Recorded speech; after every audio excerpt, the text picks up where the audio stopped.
La conferencia sobre el Plan Energético Asturiano y los proyectos de líneas de alta tensión que se celebró el viernes 6 de mayo en el Teatro Prendes de Candás contó con la asistencia de cientos de vecinos de Carreño, preocupados por los nuevos proyectos de líneas de alta tensión y subestaciones, así como por los impactos ambientales, sociales y económicos que ocasionan estas infraestructuras en los territorios donde se instalan o por donde pasan.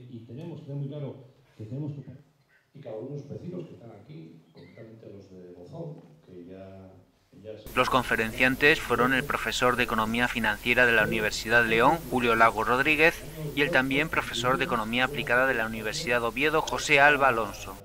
El acto estuvo moderado por el licenciado en Derecho Víctor Muñiz Martínez.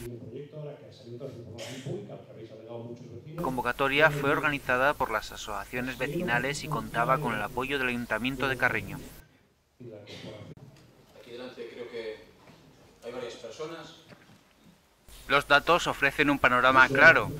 Las instalaciones que pretende realizar el Gobierno y Red Eléctrica son innecesarias y significaría desviar una gran cantidad de dinero que terminará saliendo de nuestro recibo de la luz para proyectos que apenas generan puestos de trabajo, son superfluos y dañarían el desarrollo económico y ambiental de la zona rural del concejo de Carreño.